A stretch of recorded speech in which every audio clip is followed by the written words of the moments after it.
Good afternoon. I'd like to welcome everyone to the December 15th, 2025 briefing for Forsyth County Board of Commissioners. And we are briefing for Thursday's evening meeting on December 18th, 2025. A couple things. One, I'd like to begin by, we've had a difficult, last week was certainly a difficult week with the stabbing at North Forsyth High School. And we also lost one of our employees last week. And I'd like for us to begin today just with a moment of silence, both for the young man who was stabbed and unfortunately died, Cameron Graham, and also for Stuart Taylor, who is our Deputy Register of Deeds. If you just join me for a moment, I'd appreciate it.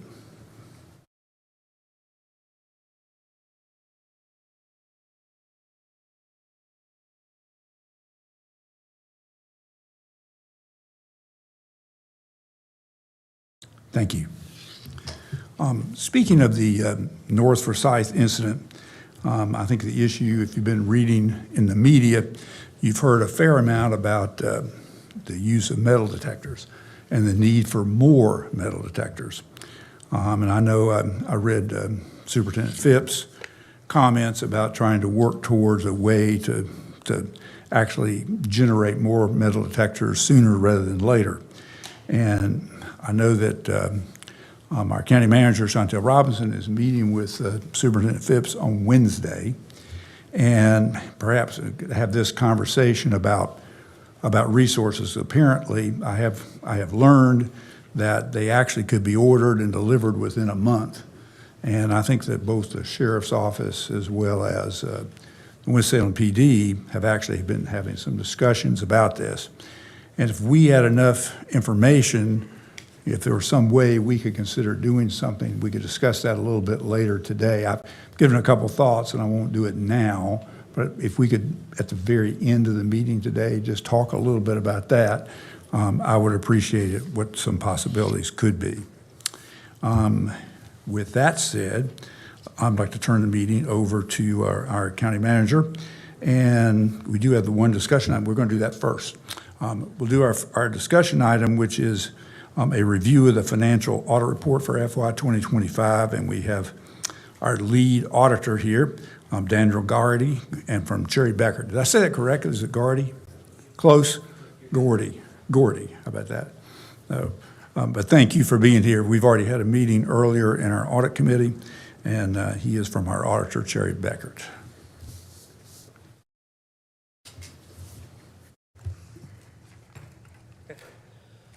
Thank you for having me here today. I appreciate the opportunity to be able to speak to you all today about the audit and go through our summary results.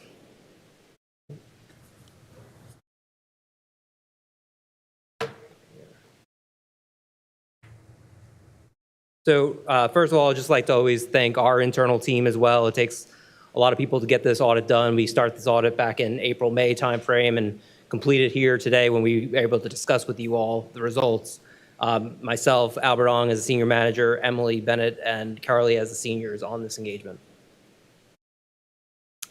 We audit the financial statements in accordance with government auditing standards. We also audit the financial statements in accordance with generally accepted auditing standards.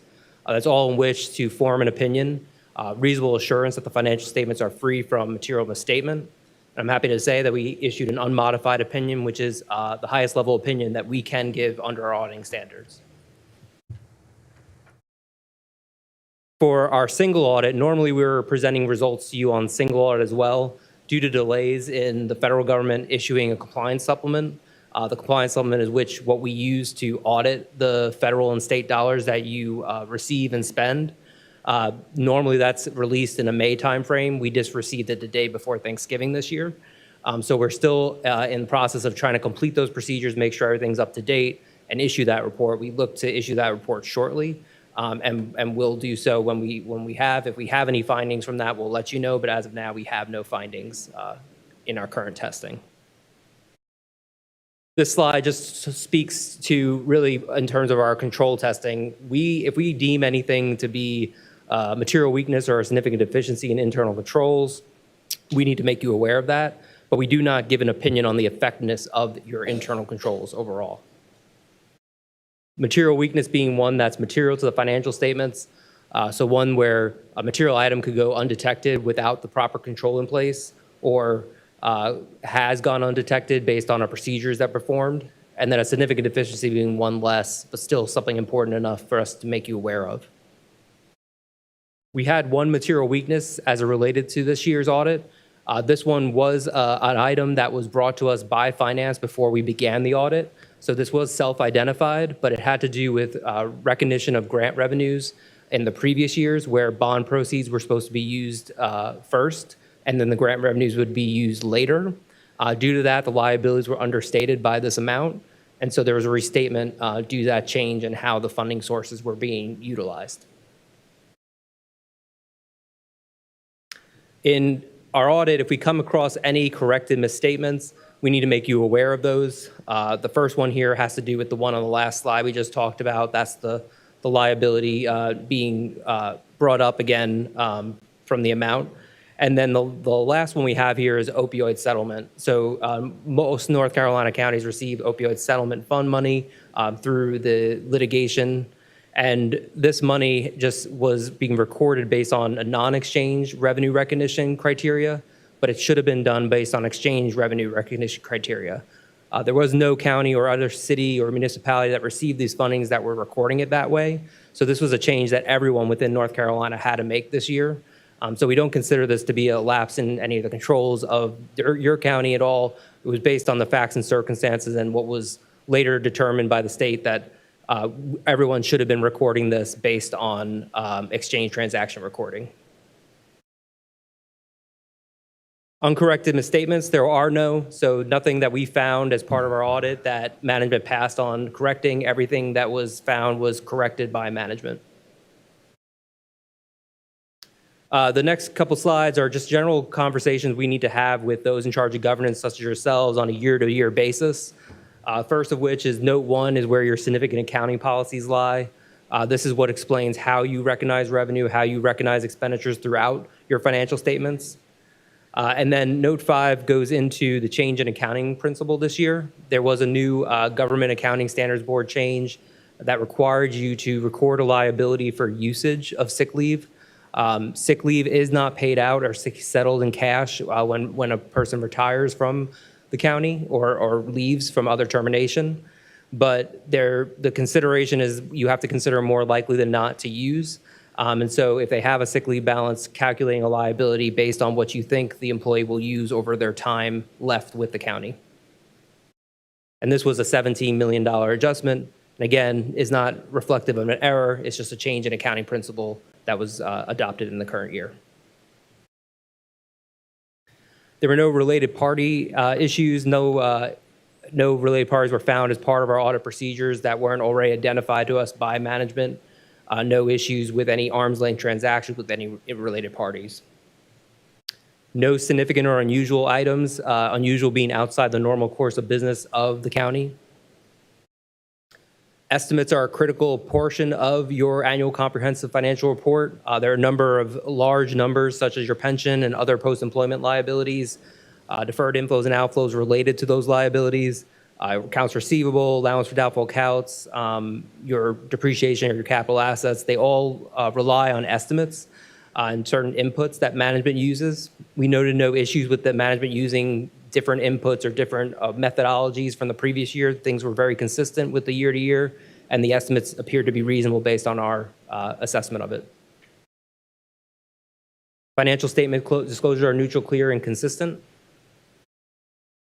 Non-attest, so non-attest being audit services, so non-audit services we perform is filling out a data collection form for the county. We do this for all government units throughout North Carolina. But we have someone within management that's able to review and approve the information. So we are not submitting data on your behalf. We are just helping fill it out, and then the county is submitting the data based on their review of it. We are not aware of any issues with our independence as it relates to the county.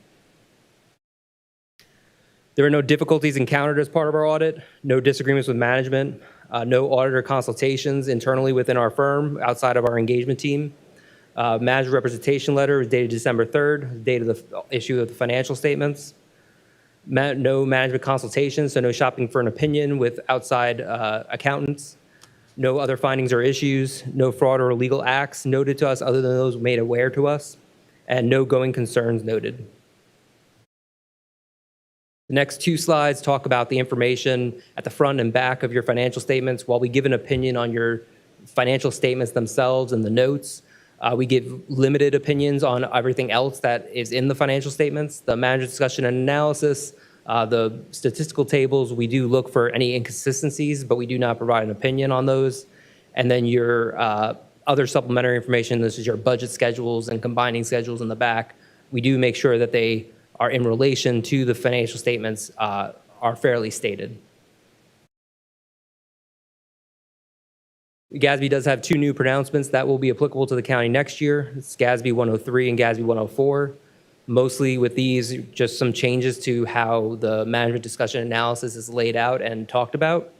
Also some changes in terms of 104 being change in the capital asset roll forward and how that's laid out, but nothing that we would deem to be substantial to you all. From an LGC performance indicator standpoint, you did not have any issues with the collecting less than 3% of uncollected property taxes during the year. Effective pre-audit process, so that's your budget process and how you ensure you have money to spend before you are incurred and spend that money. You had no violations as it relates to these, no late debt service payments or covenant issues, no statutory violations.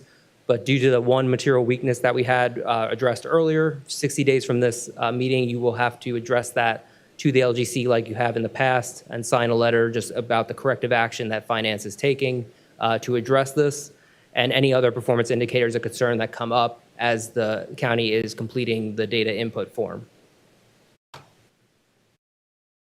With that, I'll let you, anyone has any questions? Questions for Daniel? Yes. Just you indicated that you let us know when you see something that you view as a material weakness, but you don't give an overall opinion on the effectiveness. Can you distinguish between the two?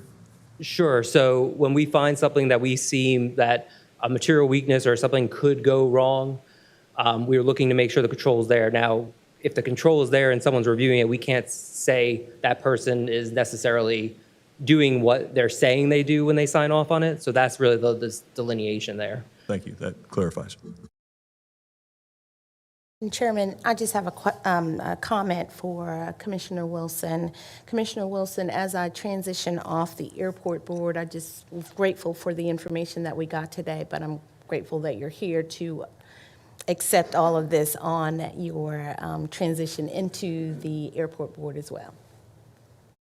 Just can't wait. Thank you, sir. Any other questions for Daniel? Thanks for being here today. Thank you very much. I am going to ask our CFO, Terry Goodman, to come up and give a brief overview of the financial statement. Good afternoon. You have in front of you copies of the annual report that Daniel just shared some audit information on. And I am pleased to submit this report to you. And I'd like to, as always, thank the finance staff whose work throughout the year and especially at year end make it possible for me to present this report to you with a clean opinion. As I've said in previous years, this is a comprehensive report. There is a lot in here to digest. And I will share this afternoon just a few notes maybe on how to navigate through the report, but we'll dive into it in a little bit deeper detail when we have our budget workshops coming up in after the first of the year. The report itself is structured in a way that's a little bit backwards from a management standpoint, but maybe really addresses a need for external parties who are looking at the county. Because the earlier schedules are very consolidated, there's a lot of roll-up. It really gives you the ability to look at the overall condition of the county at a very, very high level. But as management, if you want more detail, if you're looking at some of those front schedules, you may say, well, this is nice, but it's not telling me much.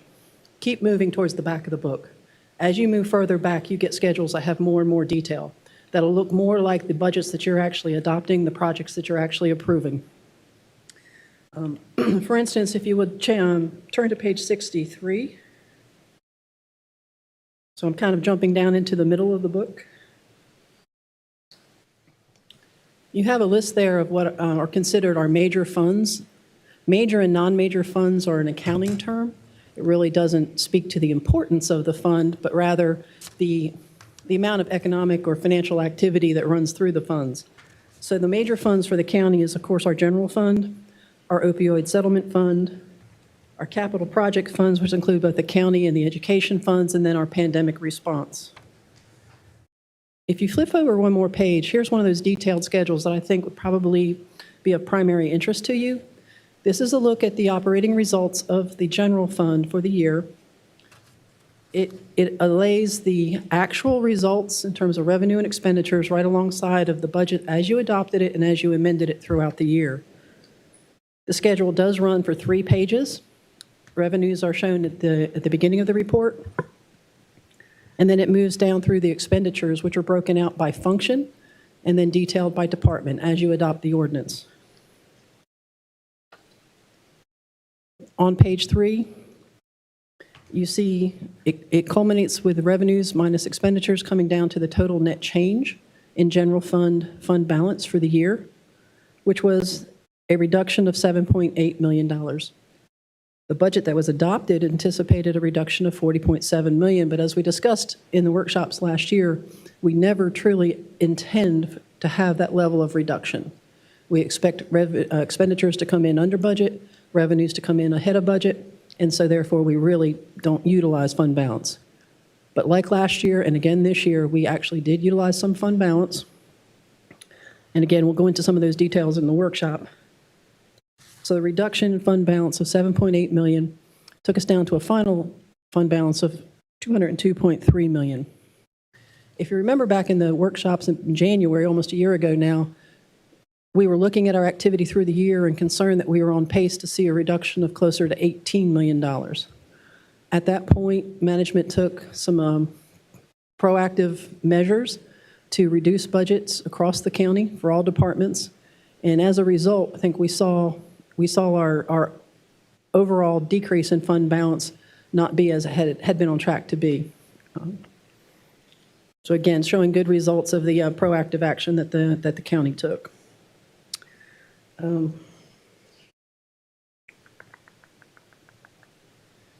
the separate page that I shared with you that looks like this, you can see some of the details of the fund balance for the general fund. You know, we have the total fund balance, and then we have to break out what is restricted, what is committed, what is assigned. And I prepared this for you just so that you could see where we ended last year and where we are this year as it relates to each of those different designation of fund balance. And at the very bottom is a calculation of the rating agency ratios. We talked a lot about those as well, and what we look like coming out of fiscal year '25. And again, with a reduction in overall fund balance, while revenues went up, those ratios have dropped again this year, which is not the direction that we had hoped that we would be heading. Terry, if I could just ask one quick question, and you may will answer this, but with the report that we got back from the audit results today relative to the airport and the bonds and the grant, is that the updated information on this form? No, that was just the restatement for that correction is So it doesn't embedded need to in the be- report. It doesn't need to be corrected in our? No, no. That is the operating results for just the general fund. I gotcha. The correction we made was in the capital project funds. Okay, fair enough, thank you. No problem. One final note I'll share with you. Again, I know there's a lot to go through here, and I don't want to spend a lot of time going into a great deal of detail, but I put together this handout, which is really, it's a bit of a narrative on the table of contents, just trying to isolate for you or identify for you where you may find specific things within the report. In particular, on the page, I think it's 4th page of this handout, where it says note disclosures. I've given reference within the notes because the notes cover about 25 pages, and they can be a little bit intimidating to jump into. A lot of accounting language in there, a lot of boilerplate somewhere where we just drop the county's information into it. But if you want more specific information on what's included in any of these funds, what are the designations of fund balance really mean, as I'm seeing them described on a statement, You'll find that some of that buried in the notes. For instance, you can find information on our investment portfolio on page 33, the types of investments that we have purchased, and the length of maturity we hold on those investments. That's important management information to know, where are we in the overall maturity timeline and whether or not we are appropriately positioned to meet the liquidity needs of the county. There's details on fixed assets, all the different types of assets that we hold and how depreciated they are. Long-term debt, all of our outstanding issues, including the payment schedules that we have for those issues. Fund balance details on page 44, somewhat similar to this handout, but a little bit more detail.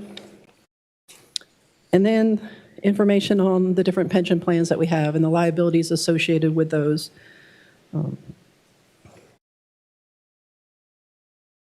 That's really all that I had to go through today. Again, we'll dive into this in earnest when we get to our budget workshops. But does anyone have any questions for me here today? I'd just like to say thanks for the guide of walking through the audit report. It's a big report, and those specific page, references and where to go, that was very helpful and a little time-consuming and tedious to put together. So thank you for doing that. You're welcome. Any other questions for Terry? Thank you. Thank you. And I do want to also share my appreciation to Terry and the finance staff, because this has been very challenging, but they have risen to the occasion. So thank you. All right, agenda item number 1 is a public hearing on the zoning petition of Keystone Group, Inc. from HBS to RM18S and associated amendments to the zoning ordinance and approval of a special use district permit. Kirk Erickson from Planning and Development will brief this item.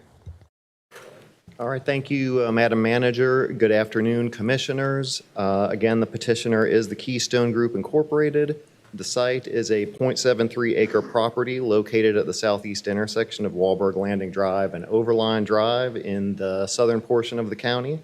And the request would be special use rezoning from HBS to RM18S. This is the Forward 2045 growth management map showing the subject property.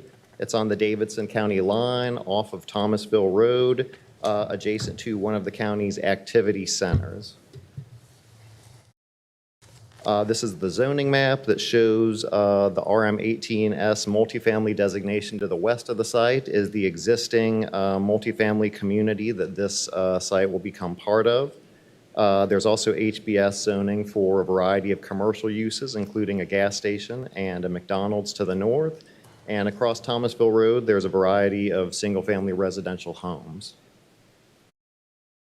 Again, this is an aerial image showing the subject property directly south in Davidson County. There's a Food Lion anchored shopping center. And as mentioned earlier, there's the Wahlberg Landing Apartments to the west of the site and commercial to the east of the site. Area plan map recognizes the subject property as commercial in recognition of the existing zoning, but again, it's adjacent to high-intensity multifamily development in the plan. Just go through some site photos really quickly. This is looking east along Wahlberg Landing Drive. The subject property is to the right. This is looking west along Wahlberg Landing Drive. Subject property is to the left, and you can already see kind of a graded pad where the building will go. Again, that was something that was done many years ago in the hopes that a commercial development would go there. And there's some parking out there, which I think we have a picture of, but again, this will make use of the existing graded site. This is looking north on Wahlberg Landing Drive. The subject property is to the rear of where we're standing, and that's the McDonald's drive-through across the street. This is looking south along Overline Drive. The subject property is to the left. And now we'll go through the site plan just very briefly. You can see, hopefully this cursor shows up on your screens. This is actually the site that's in question today. There's already 264 apartment homes that exist in this Wahlberg Landing development, and the proposal before you would only add 12 more units. So less than 5% in terms of the total net increase in units out there.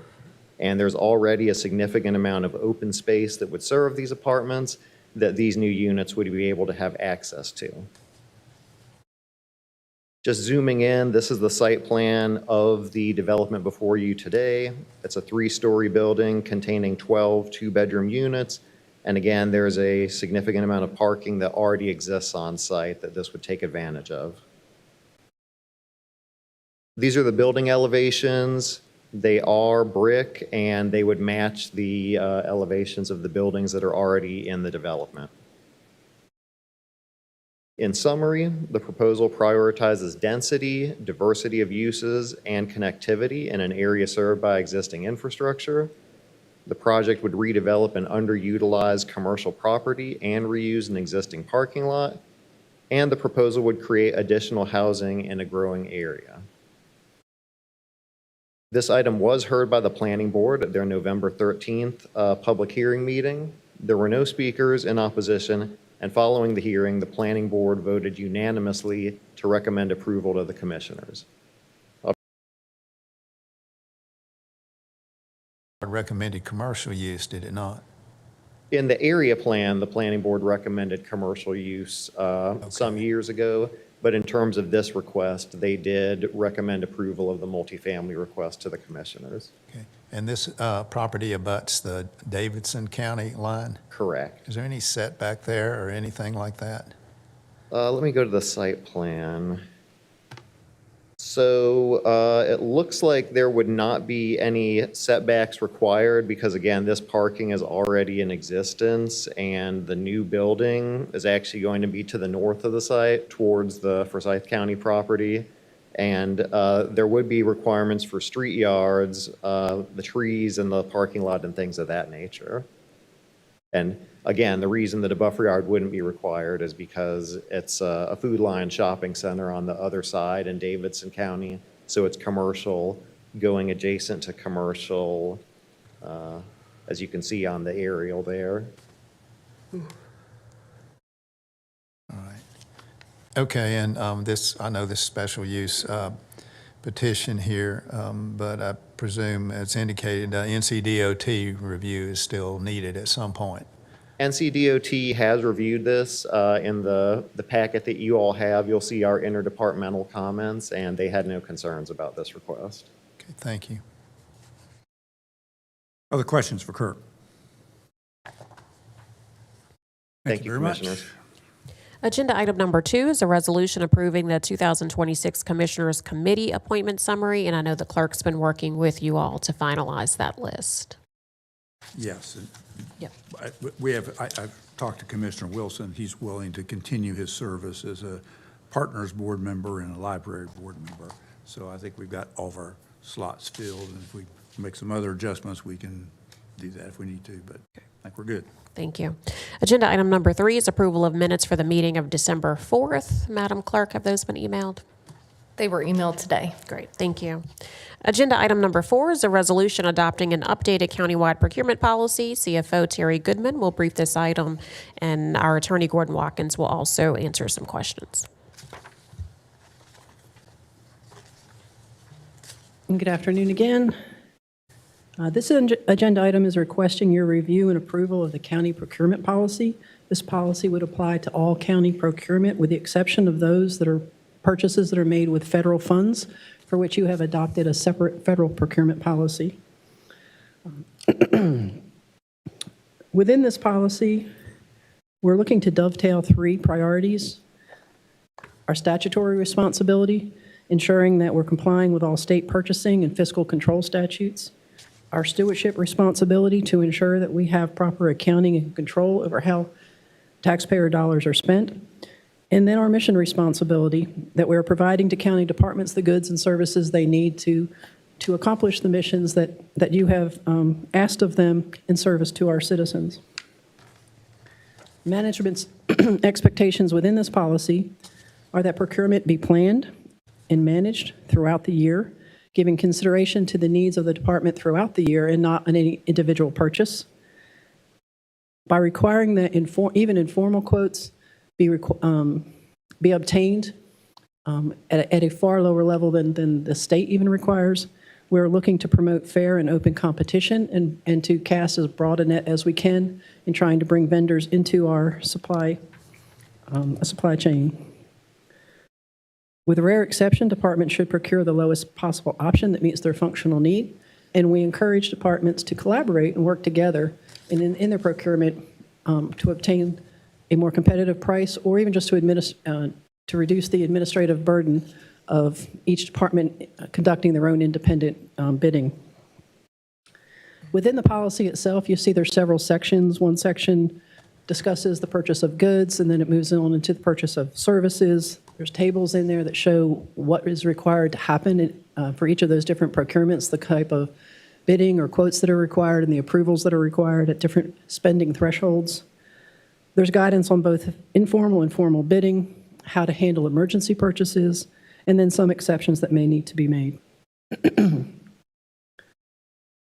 I won't take you through all the detail that's in the policy, but we'll stop here and ask for any questions that you may have of either myself, the manager, or the county attorney. And I do have in front of you,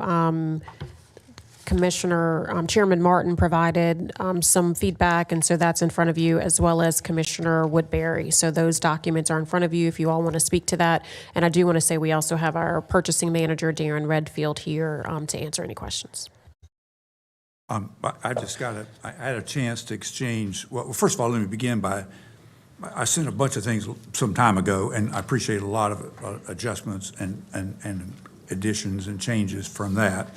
In reading the final version, I kind of got it down to 4 sort of paragraphs that I mean, it's kind of small pieces that I had at least felt like more specificity is helpful.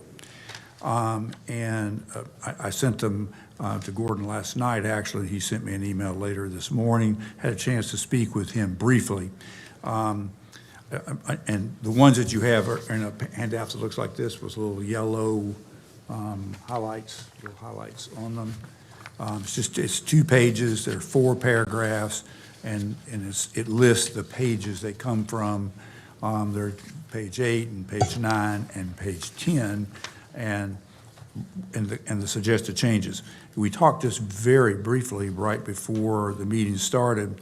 On the very first one, it just has to do with making estimates about when do you formally bid and involve purchasing contract, and when are you doing informal bids.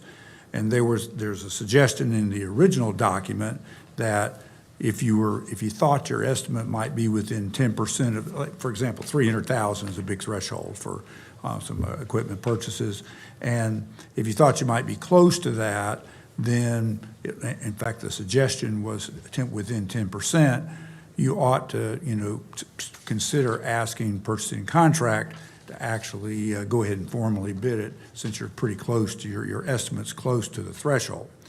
I just feel like that if you're instead of requesting, I think maybe having some help is let's go ahead and do it formally if you're within 10%. Gordon says that seemed like going down to, $30,000 less to the $270,000 kind of cutoff. But clearly an estimate of cost is made simply because you decided to bid formally. So, or informally. If you decided to bid informally, you believe it was going to be less than 300,000. If it turns out it's more, then you have to rebid it. So it just struck me, if you're pretty close in some estimates, it made a lot of sense to just do that formally. I think Gordon still disagrees with that, just from the standpoint it's kind of just effectively reducing the amount, and I'm probably just fine with that and would like to ask you to consider those. The next one, Gordon and I have some disagreements on the specificity side, basically in terms of what the developing specifications. And I think some of it's semantic about what's responsible and responsible, and how those, and I certainly accept some of his comments that we might need to, some of that could be perhaps reworded. I think more specificity is better than just saying develop specifications, period, that define all requirements.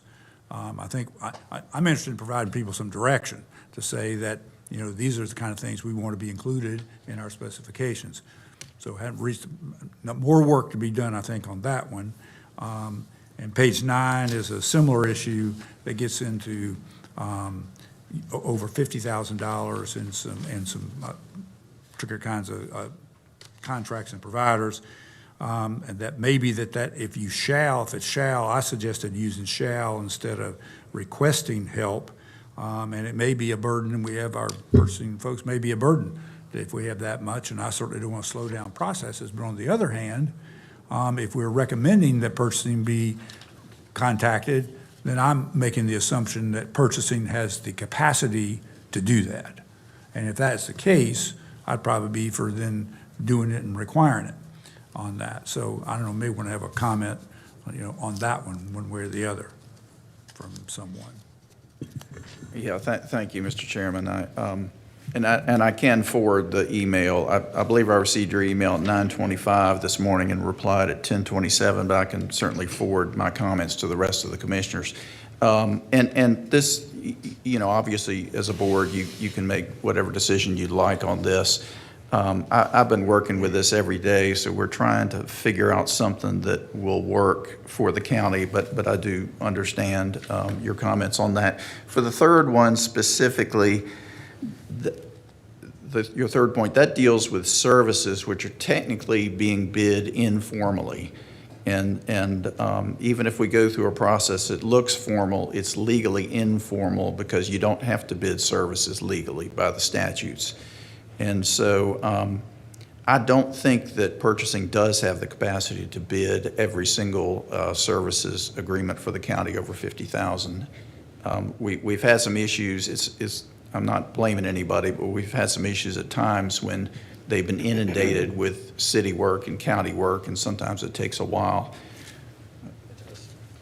Darren can come up and disagree with me or agree, whichever. And I would say that particularly with services, because it's technically informal, if we get too technical on what is responsive, that will mean we won't be able to negotiate with the folks. Because right now you can go through the process, and then at the end you can negotiate to see if, for example, the second low bidder can match the lowest bidder. So we want to retain that ability. But Darren? Yeah, exactly. Darren Redfield, Purchasing Manager. Yeah, but the county does want to try to get the lowest price. So having the flexibility with services in particular to do that, I think, is an advantage, as well as to getting the participation, to not be overly stringent, but to allow the opportunity, to go for there.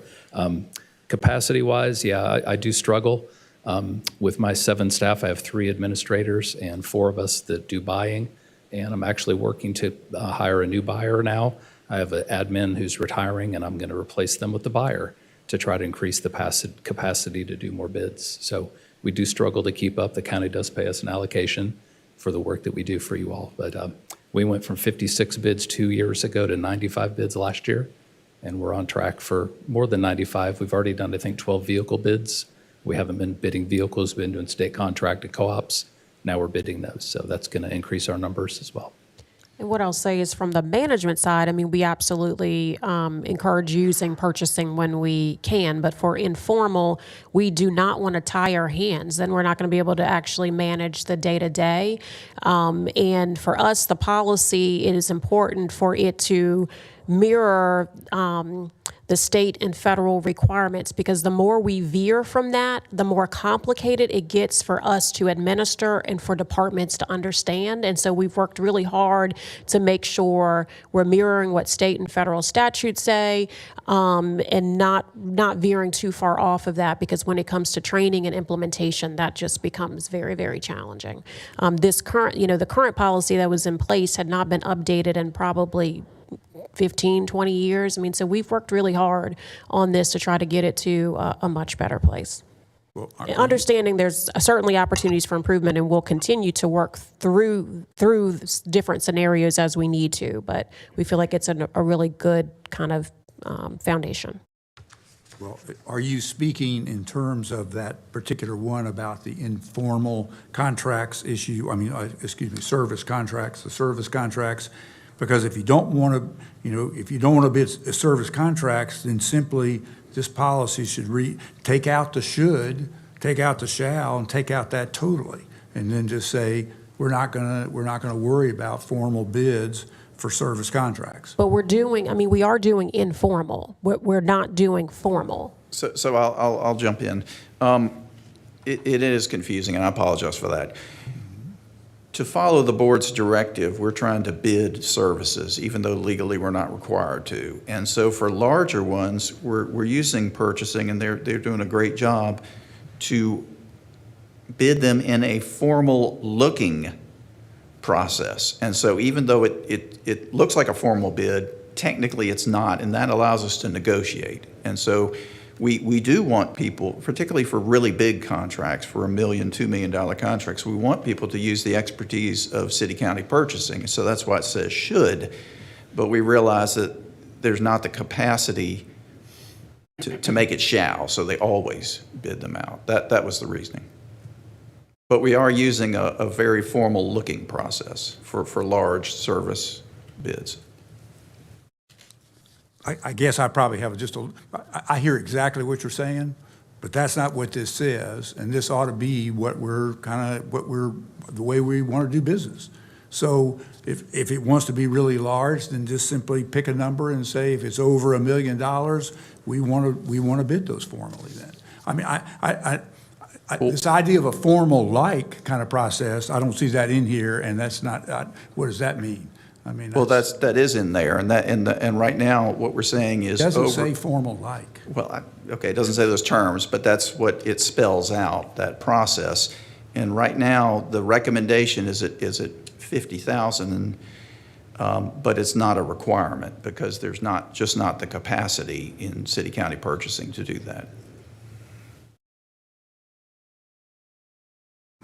My answer would just be to pick a bigger number if you're going to have any involvement at all. But that's this one's fairly minor issue. But I think you ought to say what you mean and mean what you say. And then on the third page, I do want to talk a little bit more about, Gordon indicated that I suggested that we use fair and reasonable fees and expenses as part of in the negotiation process. And he informed me that basically fair and reasonable fee was a statutory, quotation mark piece, and certainly if that needs to be that way and expenses can go somewhere else or considered, no problem with that. But I am concerned about, in construction management at-risk contracts, about monthly on-site expenses. And I don't know if that needs to be a little, but somehow or another, whatever way we're doing this is not allowing us to look at that until after we're ready for the guaranteed maximum price, which if you have nothing to compare to, because in that cost, it can be hundreds of thousands of dollars difference, not just hundreds of thousands, but hundreds of thousands of dollars difference over the life of a project. So I think that still needs more work so that we can get better information on the actual on-site expenses and not just negotiate with a single firm and then decide, well, is it okay or not okay? I don't get that. Do you know what we're talking about here, Darren? Construction manager at risk? Yes, and about, apparently our specifications or whatever, we do not include the issue of looking at the monthly on-site expenses. That's a key piece of the overall cost in the project.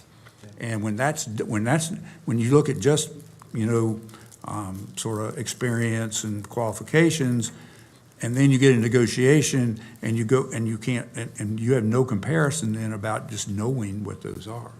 So. Yeah, I'm not familiar with the on-site, how that works, because the negotiation, you guys do that on your side with your staff. So the city hasn't been using CMR. I'd love, So I don't know. And I think it might be, as we spoke earlier, it might be helpful to have James Anderson here to speak on that. I don't see him here today, but I did speak with him about this late last week, and he said that, at the point of selection of a CM at risk, he was saying you don't know what those expenditures would be. You don't know exactly how many people you're going to have on site or whatnot, or whether you're going to need a trailer.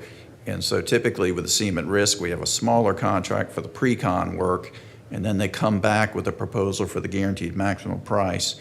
And James says he's involved at that point with negotiating the on-site expenses. And I know the chairman, has had some different experiences with other jurisdictions, but he would probably be better to speak on that point than I would. And I'd be happy. I can talk to him more about that.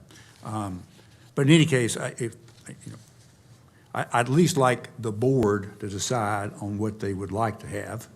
And so I'd like to have something for them to consider, and I'd be happy to spend more time on it and talk to him. And you know, obviously, we're not in a pressing moment to get this done this week, but we'd like to get it done, I'm sure. We have already started training staff because the other policy was not in compliance with the law. And so we have trained staff on complying with the law. Some of these other things are semantics that we certainly can go back and update them on some trainings if the board so chooses. So then so I hear you. I hear what you said. So basically, there's no rush to do this part then, because it's minor, as you suggest. I mean, for us, we would like to check this off the list. We've worked really hard on it. We would like to, be done with this part because staff has worked really hard on it. So we would love to get approval, or if there's some revisions that the board would like to make so that we could have some sort of vote on Thursday. I can work some and send it out. Whether formal or informal, I see one sentence in the whole packet here. For services and perhaps even goods on occasion, are there comprehensive insurance and indemnification requirements for all independent contractors? We do have insurance requirements that we put on all our agreements. Comprehensive. Yes. It's been vetted by our insurance broker company. Thank you. And indemnification as well. Yes. Okay, thanks.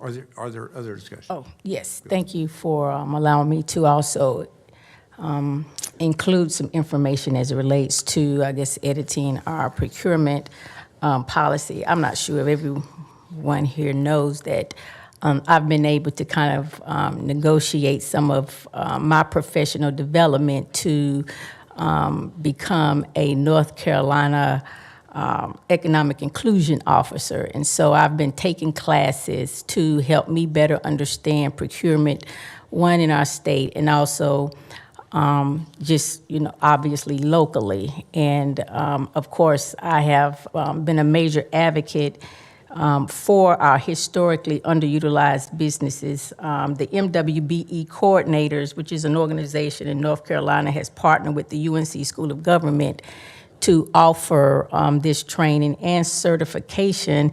And obviously, I've been inspired to bring back what I have learned since the county has invested in the professional development for me. So based on that, and of course, working with the MWBE coordinators and in reference to the historically underutilized, the North Carolina Office of Historically Underutilized Businesses, I did suggest some consideration about some additional changes. I would also, before I just highlight a few, and then hopefully the other commissioners would take a look at what was sent to you all. I think Chantel, our county manager, and Ashley sent some information that I was able to put together with, of course, Dr. AI. So I appreciate the technology that enables us to be concise. But according to a report that came from the North Carolina MWB coordinators, it just shared basically as of 2024, HUB spending per county, particularly the top counties in the state, and the economic impact. I would just start the conversation with hoping we understand that there is economic impact with hubs. And so in Forsyth County, we were able to do business at over 5.6 million, and then the economic impact of doing that business doubled to 11 million. So I think that it is, it goes to say that it is a worthwhile investment to figure out how to spend more with hubs so that we have greater economic impact overall in our county. There were a few suggestions as it relates to updating our current policy. And again, I won't read all of what was given to you. I would just highlight a few things. So in section 1 of the general policy, there was a suggestion to add a removal of specific barriers to hub companies, and basically it highlighted things like simplifying solicitation language, breaking down large contracts. I think some of the things that in practice, I'm sure our staff is doing. I think it's just the recommendation is to put it in writing in our policy so that we are held accountable. It also suggests that we add language around local capacity building such that our county would partner with the North Carolina Hub Office, local colleges, chambers, nonprofits to grow the number and capacity of certified Hub MWBE firms. Also, one that I think I have spoken with our county manager about, and I know that we're trying to reconcile what part is just something that staff can do as it relates to reporting, and then another piece, what is the pleasure of course, the commissioners. But that transparency and reporting is just about helping us to understand in a very transparent way what our spending is with Hub and MWB, and trying to adjust as necessary if we are moving in the direction to include Hub strategically in MWB. So it's talking about a performance dashboard, and you can kind of take a look at what it is suggesting. I would highlight there was another suggestion for section 2, and this is one that I have, definitely had concerns regarding the lowest responsible bidder language.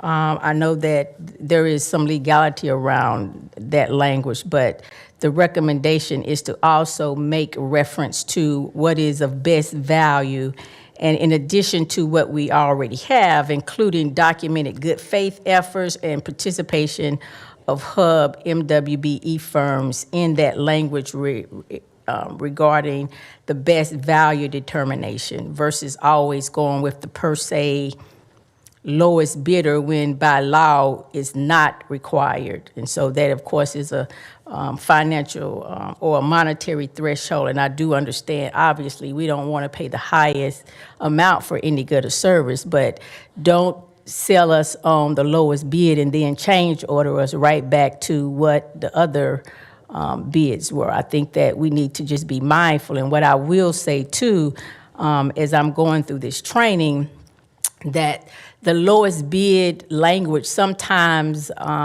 can definitely, there appears to be some correlation with the lowest bidder being an obstacle for a lot of hub companies. So I think we, need to explore that and really look deeper into whether that is the case, especially as it relates to our county. There was a suggestion for a new requirement that would be a 2.5 pre-bid outreach plan. And I do think the city of Winston-Salem and our partnership with them have some different activities going on around outreach plans for our hubs and MWB, and I don't know exactly what that looks like, but there are some suggestions as it relates to the North Carolina Hub office there. I'll go into briefly section 3. There was a goods procurement updated part of what we currently have, and it just had to add language that reads, when fewer than 3 Hub MWBE firms are available, departments must document searches conducted using the North Carolina Hub database commodity codes. And I think the key reference is just making sure that we are very adamant about leveraging the Hub database to keep track of what we are attempting to do. Just a few more things, bear with me here. I think that lastly, as it relates to this piece, there is, under Section 5, maybe, a new section that is listed as Exhibit C, Hub MWBE, the language equity. I don't know if we can use that or not, but I would think inclusive standards would be absolutely appropriate. And it talks about an annual county-wide participation goal. And so as a county, we could adopt a minimum aspirational participation goal that is 20 to 25%. Of course, the aspirational part, I think, is ideal, and I think we should definitely consider aspirational goals to have a greater impact economically here in Forsyth County. Also, this section would include, again, just reporting and enforcement of our reporting such that, and this may be where I think the county manager referenced the will of the commissioners around a quarterly MWBE utilization report so that we could track, progress, monitor this. And then there was the piece around supplier diversity training, such that our staff could be empowered around being very intentional with the hub inclusive economic the hub economic inclusive spending here in Forsyth County. And then I'll wrap up with just a few suggestions from Denisha Harris, who is the current president of the North Carolina MWB Coordinators Network, which is also, of course, included in the packet that we shared with the other commissioners. Let's see here. So she highlighted that the county should consider collaborating with Winston-Salem on the next study to establish goals for not only construction, but goods and general professional services. And also thinking about whether the county could also conduct its own study. And then another, I think, key suggestion that Denisha had was about there is a missed opportunity for purchases below $30,000 for MWBE participation. And so I think that we could, and looking at some of the key points that she highlighted, we could definitely entice and engage more hub or MWBE participation on that. And so the document, I think, is somewhat easy to read and highlighted for, consideration by the other commissioners. I did, just for the record, want to point this information out for the good of the public, and I would hope that the other commissioners would take a look at what is being recommended. I do anticipate that Denisha will be able to join us on Thursday to either call in or come to really encourage our county to take into consideration some of these recommendations. Thank you. Could I ask a question? Where what part are you inserting, what language do you want to be in this policy? That's what I'm having trouble with. I looked at this, but I'm just trying to look at where does it go in the document? So in this handout that I shared, it highlights which section of the current policy and where the recommendations or suggestions could be added. And what I can do is try to maybe make it that much more concise. And maybe work with someone on staff to figure out what the actual language would be if we included it in certain sections or subsections. Because right here is just, I think language that can be considered to include in each of those sections. It may be helpful for Gordon to weigh in because a lot of the stuff on the document is just not legal for us to do. And so if Gordon can just explain the why behind that. Thank you, Madam Manager. I would say that, there's a lot here. Some of this we can't do legally, such as having the higher goals. If we were to try to get to that part, we would need to, at the minimum, we'd need to have a disparity study, which is a very long, wide-ranging statistical study, which can cost hundreds of thousands of dollars. But even then, some of the things in here appear to be, they read more like set-asides than goals. For example, punishing contractors and not allowing them to bid again, not allowing them to contract with the county if we don't think they're doing sufficient MWBE work. So I would say this would need some more study, and it would be, some of this could be done. Certainly the information collection, that could be done. It would require a lot of staff time, and so I think that's a management decision that would really need some thought to go into. So I don't know that this is ready to be inserted into our current procurement policy, because it would have considerable changes to what we have now, and the policy that we're putting forward, even though it is updating, it's not a sea change of what we've been doing. It's pretty much updating what we've been doing and hopefully making it clearer. So some of these, there's a lot in here, but some of the things in here we just couldn't do. And I'm happy to answer any questions about any specifics if you'd like. So I do have a question about the aspirational participation. So I guess I could definitely get with you later and before Thursday, but I do want to just put on record this issue around a minimum aspirational participation goal, because from my understanding, other counties like Mecklenburg has put an aspirational participation goal setting in their procurement, but I may be misunderstanding what, I thought I learned in the certification class. Right. The MWBE statute, which is applied to construction generally, sets a 10% goal unless the county has done a different study by a certain date. And so that is a goal. So I don't know what the difference between a goal and an aspirational goal is. There may be, but it's not something that could be enforced. Obviously, we could say that we promote and we hope for large MWBE participation, hub participation, but to put a specific number on it and then to have consequences if you don't meet that number, that's a different kettle of fish. We'd have to really have a study to back that up. Yeah, I didn't see the consequences up under the aspirational stuff. I think that was up under another section dealing with something else. Again,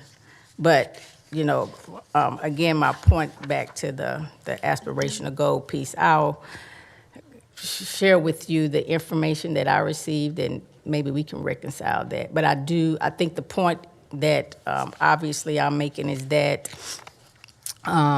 to be, very intentional around including some parts of some of what has been recommended here through North Carolina Hub and North Carolina MWBE Coalition. And again, Denisha will be here. Maybe she can shed even greater light. Of course, I'm not the expert, but I do think that every county in North Carolina should just be that much more cognizant around the impact of historically underutilized businesses and how our procurement policy sort of aligns with that. I think it's the greater point. And I will echo a point that you made earlier. The county is consciously trying to use city-county purchasing and trying to use their databases they have of minority firms. And sometimes folks aren't formally registered, but we're still using them. And Darren can speak to that. A couple points on that. I think aspirational goal is a good thing. City of Greensboro does 15% on their service contracts.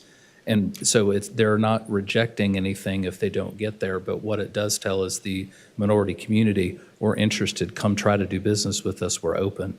And so if the county does say we have our aspirational goal, all of a sudden those companies that hadn't been used or solicited now know to come here, then you start having the two-way dialogue where they're reaching out to us instead of us only trying to reach out to them. So I think that's the good side.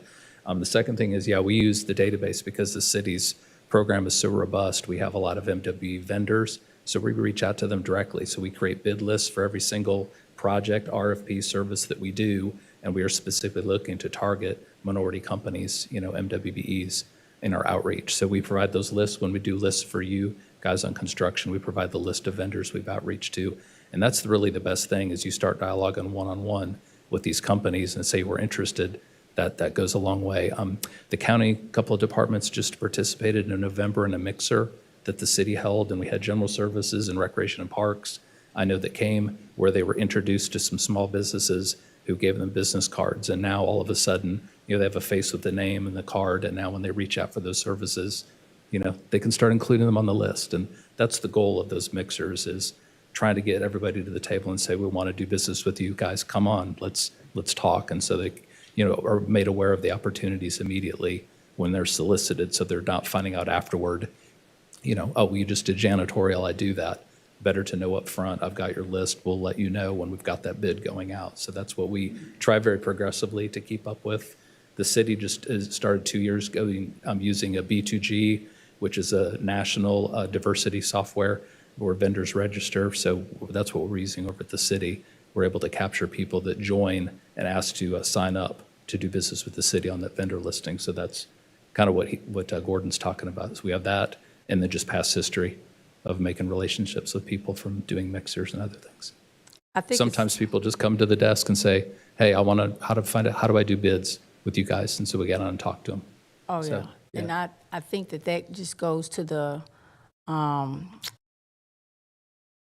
culture at the city around trying to be very open to, very intentional to put together MWB department, which I served on before I was elected to any office in this community. And so it was an eye-opener to me that even with that level of intentionality, it was always still hard to meet the minimum state standard of the 10% participation. So I do know that we still, have a challenge with that. I think that although I'm sure, some of the suggested recommendations, after putting this stuff through our legal department, some of the things maybe just cannot be done. But I think, for instance, the local capacity building, we are already moving in that direction by way of our partnership with the city. But there is the chamber, there's the Black Chamber that's here, there is the Urban League that's here, different local colleges that definitely invest a lot of time and energy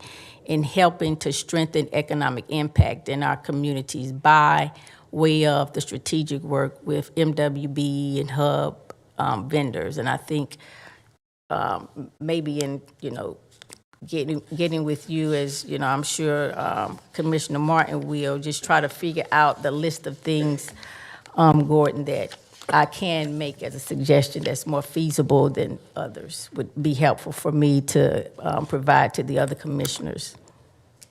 You guys are doing business with minority companies, just it may not be on the record anywhere other than construction. So services and purchases, they're there, but I don't know how it's getting captured, in a dashboard or anywhere in reporting.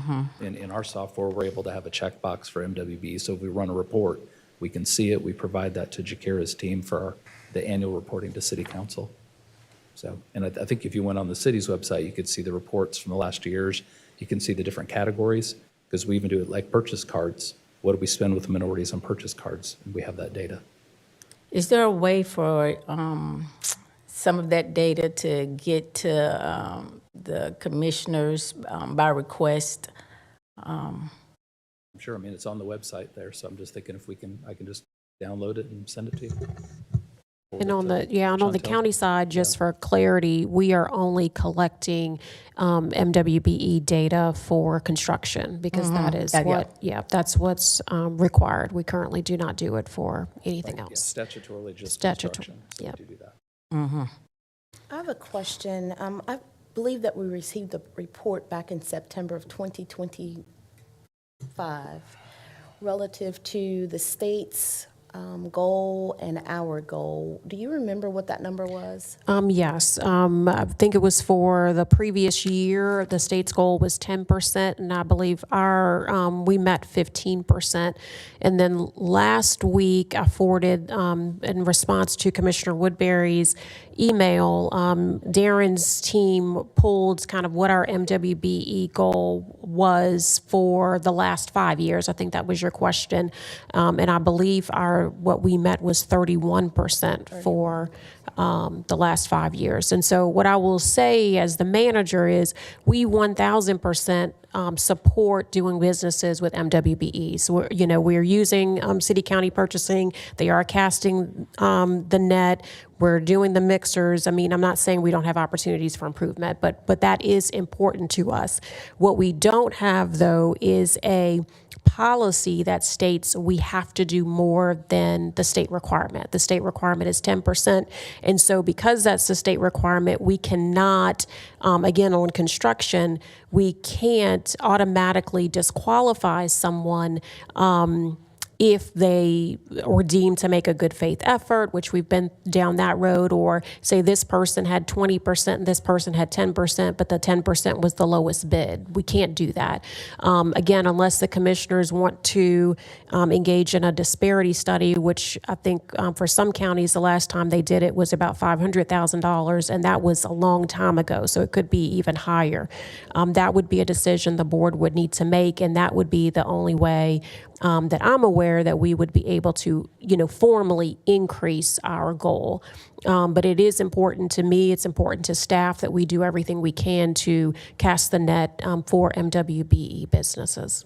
Yeah, and I appreciate the information that you shared, and I think I may have replied back to you or someone else regarding the disaggregation, because one of the nuances behind MWB is that when you look into the subgroups, we start to see issues with, there is, for instance, Hispanic, if we're Hispanic, African American, and a woman, whether they're white or black, is also included in MWB. And there has been absolute issues and a lack of trust in that system around some thinking that, of course, the female part takes up the 25% versus there is an equitable distribution around the subgroups. And that's what we're just trying to absolutely be mindful of when we understand that an inclusive economy creates a stronger, economic impact in our community. So I think that, one, we definitely need to be mindful of that. I think that until we could do an economic disparity study, which I know that the city may have done one 5 years ago or so, in my opinion, it is absolutely well worth the money to do a disparity study so that our citizens are definitely assured around this county utilizing and leveraging our data to make sure that we promote a strong, inclusive economy. And so I don't want to minimize that something that is useful for our community is, maybe too expensive. I think that, we can prioritize what we think is important on behalf of all of our citizens and not, just some. So I would definitely highly recommend and suggest that we start to look at a disparity study, since maybe one have not been done for Forsyth County in quite some time. This is a good discussion. What I'm going to have trouble doing on Thursday is voting on a slate of proposals that include multiple moving parts in order to be casting informed votes on different parts of the proposal. I feel that we'll need kind of a side-by-side look at, okay, here's what the policy is, are the specific changes, one by one. You break it out and incorporate the comparison information for each of those. All right, here are staff resource demand concerns. Here are legal authority concerns. And for example, where there are provisions that have been done by other jurisdictions in a way that is different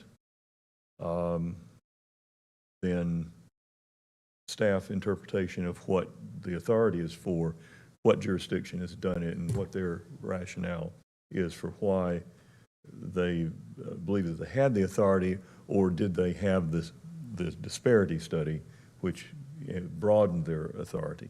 And I would find it useful to have it broken out on that basis for, all right, what are the 5 or 6 major changes recommended with the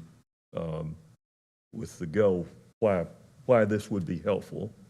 What are problems that staff have identified as cons, and what are the responses to that? That's asking for a lot of information, but this is a pretty broad impact set of proposals, and I think it deserves that kind of attention.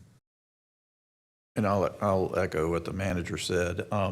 This is an evolving policy, and so I think those questions which you asked are very good questions, but they're going to take some time to get answers to. I don't think we'll have answers by Thursday.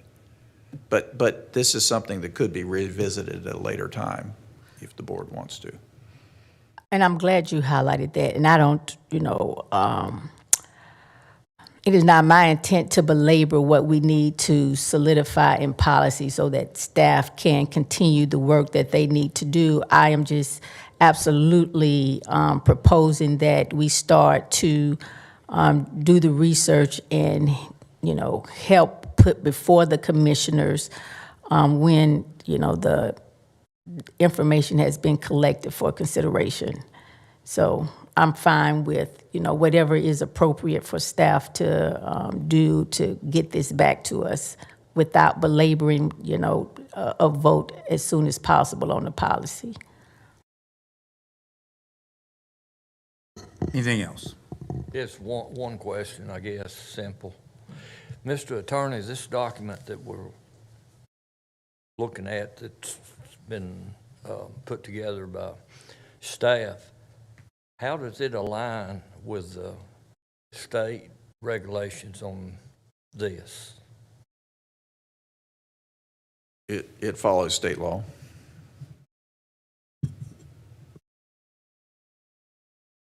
Okay, that's all. Anything else? All righty. Agenda item number 5 is a resolution authorizing the acceptance of additional funding from the North Carolina Department of Transportation, Division of Aviation, to fund additional environmental services work required for Taxi Lane Lima and ramp at Smith Reynolds Airport, and an associated amendment to the agreement with Avcon Engineers to provide environmental services required. Mark Davidson, our airport director, will brief this item. Good afternoon. In 2017, the NCDOT Division of Aviation selected Taxi Lane Lima and Ramp project at Smith Reynolds Airport to be funded under the State Transportation Improvement Program at 100%. The ramp and taxi lane would be north of North State Aviation up on the northern side of the airport. The proposed ramp would be about 6.6 acres and be connected with that Taxi Lane Lima that I mentioned. Once completed, the project will allow for additional maintenance, repair, and overhaul hangar to be built, and we could park a bunch of aircraft on that ramp. Based on feedback from our 401 and 404 permit applications, the North Carolina Department of Environmental Quality and the United States Army Corps of Engineers, it was requested that further evaluation be completed for the 3 proposed site alternatives, the alternatives that we're not going to do. They want more design on it. This evaluation requires, like I said, more design and it's even more beyond what we've already got approved. We have an environmental assessment approved. We got the FONSI, the finding of no significant impact. And this is even more design that's required beyond the typical 401, 404 permit applications. All the work in the original task order and the 3 previous contract amendments has been completed. And now the airport department is requesting approval to accept additional grant funds from the NCDOT in the amount of $187,400 to execute the contract amendment 4 with Avcon. And they're going to use, to complete the work, they're going to use Clearwater and Trans Systems in an amount of not to exceed $179,625. The NCDOT has reviewed the amendment and has agreed to fund the expense at 100%. And by the way, since everybody's talking about it, Avcon is an MBE. They used to be a DBE, but they actually outgrew it. Some programs still recognize them as a DBE, but not the state. This would also, though, be a great opportunity to inform the board that the state notified us we can no longer use MWBE information for DOT contracts. It is illegal. That's it. Thank you. I got it. Any other questions for Mark? Okay. Where is Taxiway Lima? Where is that? No, is that on the northeast side of the airport? Yeah. Got no room on the other side. Is it easy for this to turn on this overhead real quick? The power. No. I'm always talking about these projects and not really showing you where they are. Is it up there?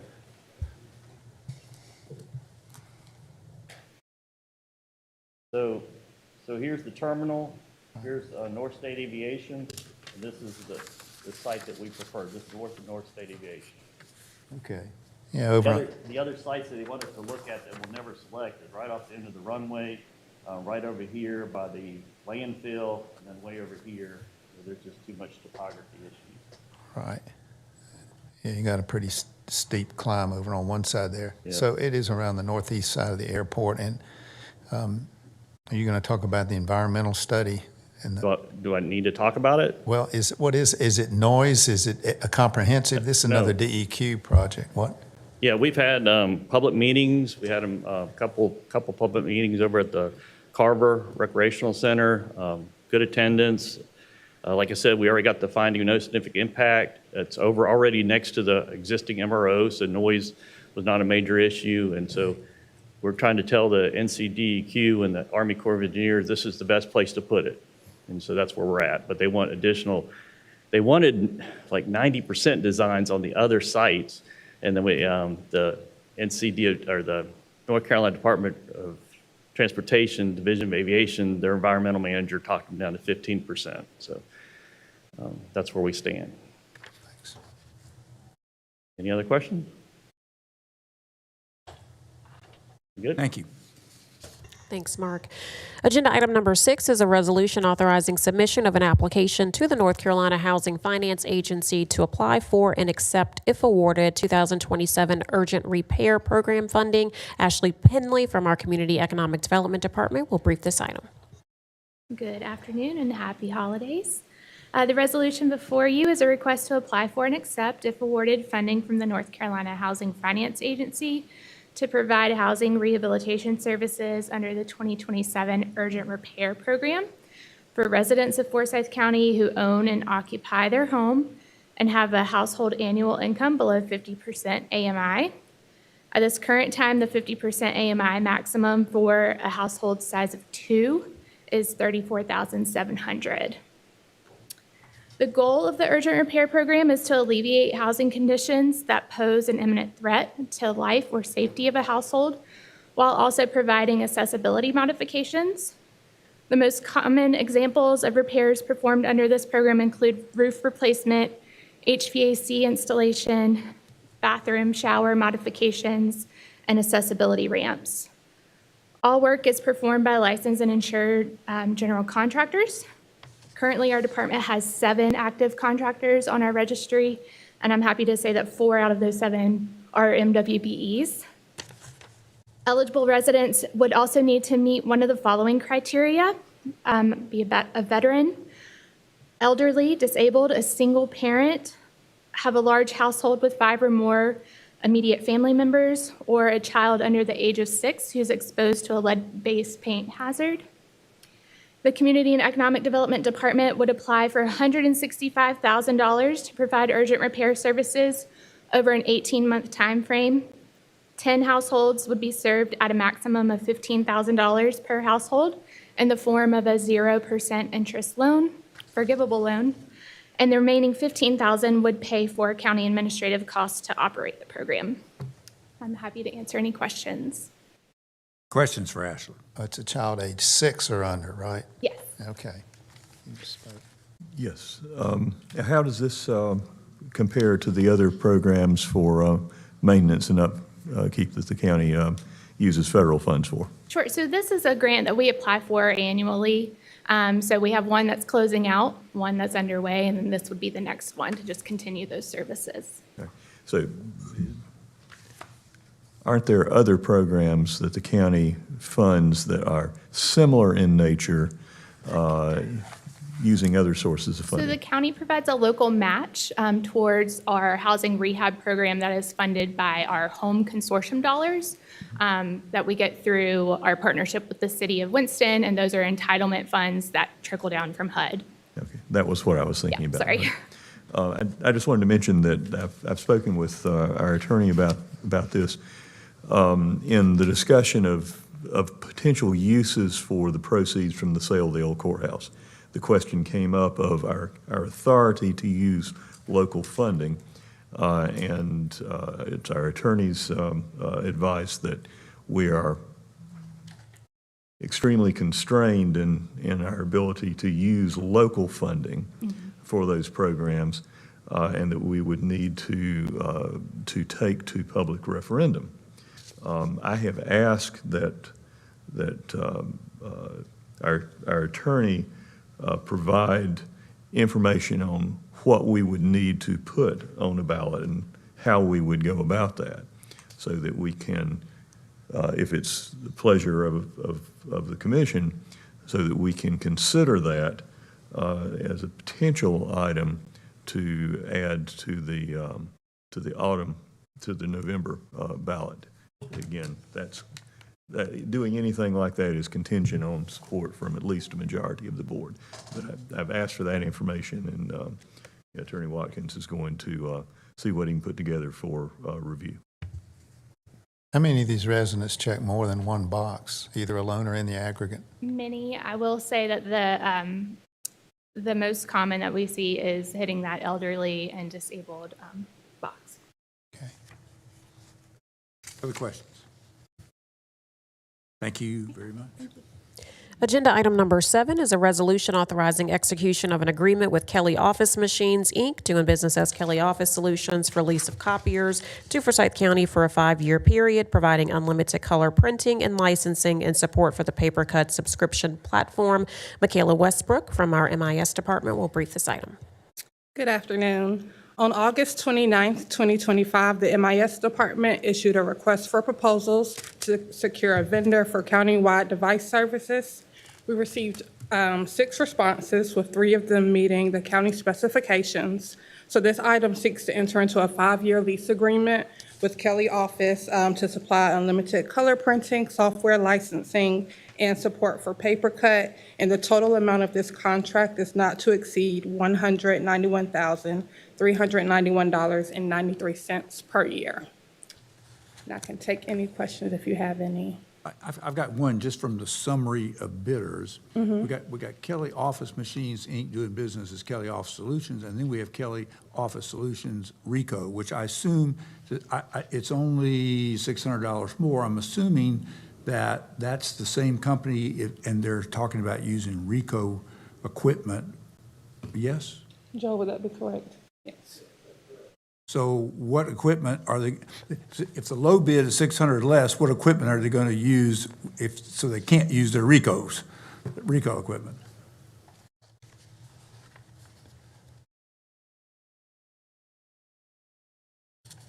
So what Kelly Office Solutions did, they provided 2 different bids using Konica Minolta, which are the copiers and printers that we have currently Okay. that ran, and then the other, the Ricoh.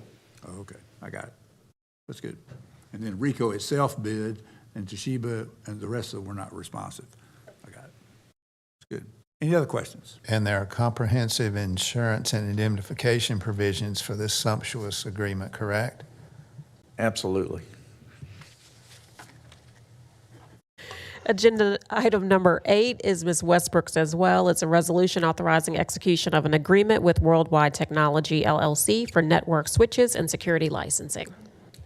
Okay, so on December 1st, 2022, the Forsyth County Board of Commissioners approved the 2022 PAYGO, which included $1.9 million for access switch replacement. So on September 30th, 2025, the MIS department issued a request for proposals to secure a vendor for the replacement of our infrastructure network switches. 6 proposals were received, only 1 being disqualified for being incomplete. This item seeks to enter into a 5-year agreement with Worldwide Technologies LLC for the replacement of the Forsyth County infrastructure network switches, enhanced security services, and cloud-based software subscriptions for endpoint management. The amount for this contract is not to exceed $1,899,999.95. If you have any questions, I do have some representatives from Worldwide Technologies as well as Eric from MIS, if you have any questions. Well, my one question is only what the difference was, I mean, the option, what did the option bid entail? I understand we had a base bid for switches, and then there's an option bid, and I've just wondered what the difference was. Because we have a huge, kind of some interesting differences. If you go to the 1,899, we're only, here we got a pretty big project, we got a $19,000 bid difference. But I'm just I'm just curious what the option is. So within the option was, the initial bid doesn't include all of our wireless. It was just wireless for the jail, sheriff, and the new ag campus. Okay. The additional was replace all wireless throughout the whole county. And plus in there, we had to reduce some cabling in our TRs. We threw that in as well. That's what was in the option bid. Okay, I'm good. Thank you. What Any other does- questions? Go ahead. What does the update do for the network switches that the current ones don't provide? The current switches is going on 15-year technology. Okay. And so therefore, we're adding additional security. And plus, we're just getting rid of some old hardware. Oh, hardware replacement? Yeah, this is all hardware replacement. Okay, thank you. Any other questions? Thank you. Agenda item number 9 is a resolution authorizing execution of a lease agreement between Forsyth County and the Q-Shack Unlimited Corporation, doing business as Southern Harvest Hospitality Group, to manage and operate the food and event space within Tanglewood Park Clubhouse located at 100 Clubhouse Circle. Constantine Stamati from Parks and Recreation will brief this item. Good afternoon, Commissioners. Thank you for the chance to brief this agenda item. As a brief background, the county operated the food spaces at the clubhouse, also known as the grill room, until October of 2020, and the operation was subsidized. Between October of 2020 until the construction of the new clubhouse started, which was through September of 2023, the operation was, the grill room was managed by a third-party operator. Before the construction of the new clubhouse was complete, the county management determined that the food space will be well-suited for a specialized management to provide these services and reduce the county financial and operational burden. As such, we publicly solicited proposals through an RFP process, which was expanded to include the event space management as well. That is associated only with the clubhouse. The opportunity was advertised via City County Purchasing as well as our social media page. And as a result, we received 5 proposals, one of which was determined as non-responsive. And following evaluation and series of negotiations, Southern Harvest Hospitality was identified as the most qualified, responsible, and responsive bidder, and has agreed with the financial and operational terms proposed. In exchange for operating the food and event space, Southern Harvest Hospitality will pay the county as follows: an annual base lease payment of $36,000 in year one, increasing by $2,400 each year thereafter, totaling to $204,000 in base lease payments over 5 years. Additionally, county will also receive 2% of total revenue as a utility reimbursement, 20% of event space revenue, 3% of dining and catering, and 40% of operating profit. The terms of the agreement is for 5 years, starting February 1st, 2026, with either party having the option to terminate upon breach with 7 days' notice. The statutory public notice requirements describing the property rental term and the board's consideration to authorize the lease was published in advance accordingly, and with this, I'll be happy to answer any questions. It's good. Any questions? I want to thank Kyle Haney for sharing the, I was curious how what the base bid between the 5 vendors happened to be, and it was complicated because you had to make a guesstimate on use in order to analyze the percentages that all the vendors provided. But it was a good analysis, and I appreciate that, and I think and actually having met that vendor when we had the dedication of the clubhouse, they appeared to be very successful where they are now, and they're expanding into this area, which I think they'll be very effective. So That's right. thanks for that. That was a complicated RFP and analysis. We had to make some assumptions on the revenue and the expenses based on the historical data that we had. And yes, we feel very confident with the selection. So hopefully that will prove right, so to speak. So, Thank you. yeah. Thank you. I will say I do have staff going back to make an update to the agreement before Thursday, and that is in relation to the section that talks about when the county can actually utilize the space. So it limits us to 10 days, and it limits us Monday through Friday from 8 to 5 for the next 5 years. So if we were to host something, we would have to pay them. And so I would like it to be able to allow us to use it when they're not using it potentially, because during the weekday, it's not going to be used as much. If we have something that we're hosting, as long as we give 30 days in advance, we should be able to use our own space. So they are going back to negotiate that. I didn't see that till this morning. It's good. Agenda item number 10 is a resolution awarding and authorizing execution of a contract with Marsh & McLennan Agency, LLC for comprehensive benefits consulting services. Shannon Hutchins, our Human Resources Director, will brief this item. Good afternoon, Commissioners. This resolution awards and authorizes execution of a contract with Marsh & McLennan Agency, LLC for comprehensive benefits consulting services. In October, county staff prepared an RFP soliciting proposals from benefit consulting firms. We received 6 proposals and interviewed 4 finalists. Marsh & McLennan was the lowest qualified bidder that could provide comprehensive services to meet the county's needs. Administrative cost of the agreement is $40,000 per year for a 3-year term, not to exceed $120,000, and 2 optional 1-year terms at the same annual rate of $40,000. And I'll be happy to answer any questions. Any questions? Thank you. Agenda item number 11 is a resolution accepting an offer to purchase county-owned real property by negotiated offer, advertisement, and upset bids procedure. Kirby Robinson, our Community Economic Development Director, will brief this item. Thank you, Madam Manager. Good afternoon, Mr. Chairman and Board. Appreciate the opportunity to be with you today. As the Board is aware, the county received a $2,650,000 offer to purchase the Hall of Justice property. That was from Med Solutions Compounding Pharmacy, Inc., and that offer was published for upset bids on November 25th. Prior to publication, the buyer did place their required deposit of $132,500 $500 with the clerk to the board, and no additional bids were received during the required 10-day upset bid period. After the upset bid period concluded, we did negotiate a purchase contract with the buyer. You'll see that attached to your agenda packet. Again, just to restate it, the purchase price of that agreement is $2,650,000. The buyer will have 90 days to conduct due diligence on the property and one 30-day extension.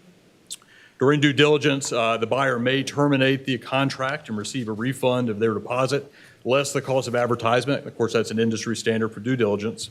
And closing will occur at the conclusion of due diligence. I'll just say, when you saw this offer the first time, that was in a letter of intent.